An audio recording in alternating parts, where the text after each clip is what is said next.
We walk along the wide city footpaths, dodging drunks, police, bent over old hobos and couples with bottles of wine tucked under their arms. Our hoods fall half over our faces. Being young means people like to get in our business and find out why we're out late and where our parents are.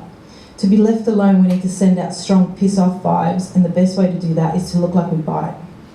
Spiral walks leaning forward, thick lips held so you know he'll snap any minute.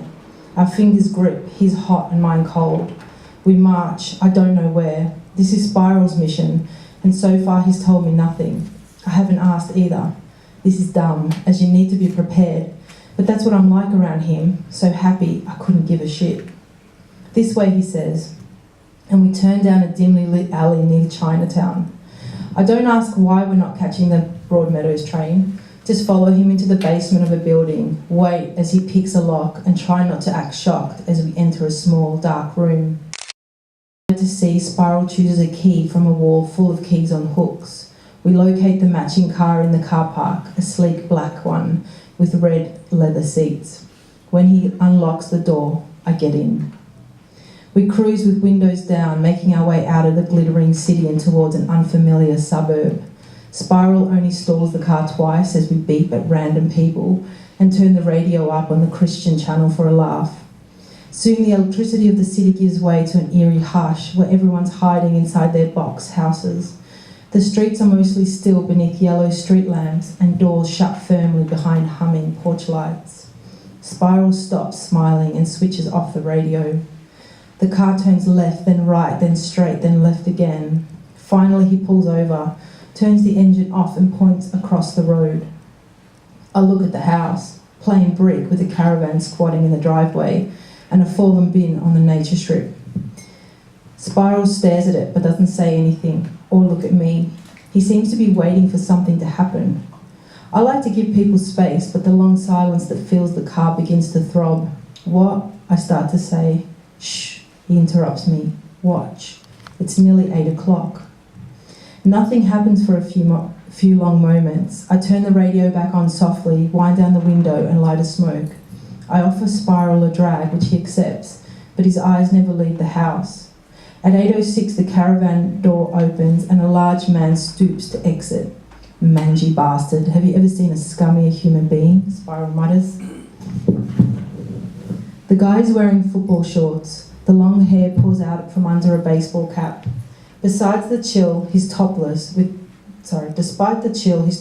strong, thick-looking arms and a small pot belly. I can't tell his age from here, but I can guess he's a few years older than us. It's also pretty obvious from his swagger that he thinks he's a player. Normal people walk tight, like it's all tucked up in there.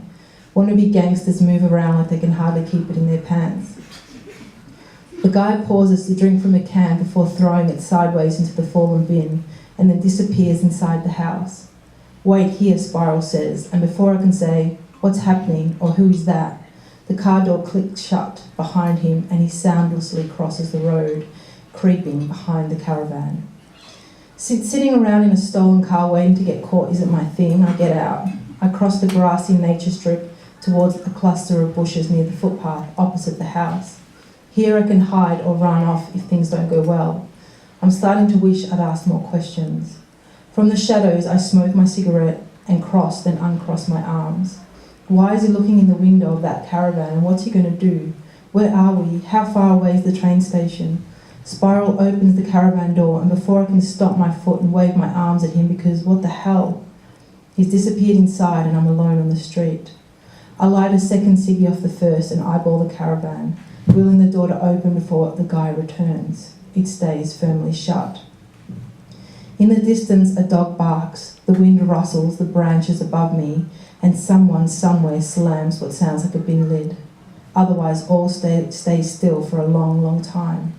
Then, at first I'm not sure what I'm looking at. Has the light been turned on in the caravan? There's a flicker in the window, but then it gets bigger and bigger and starts dancing up the curtains. I step out of the shadows, ready to approach because fuck, the caravan's on fire. Spiral springs out of the door carrying 2 bags and is by my side in seconds. Why'd you get out of the car? He hisses. Quick, behind here. I follow him and we duck behind a fence, lodging ourselves in the spiky space between bushes. Across the road, the flames are licking their way up the outside of the caravan as a roar punctuated by many small explosions builds. Behind me, a door opens, people yell. Spiral and I press closer together, his knees around my hips and he's still holding the bags, one in each hand. We're squatting and my legs start to ache, but I know not to move as more people fill the street. Until finally the mangy bastard we first saw runs out of the house and onto the street. Buckets of water are thrown, a hose is yanked and doesn't extend far enough. Soon we hear the wailing of sirens.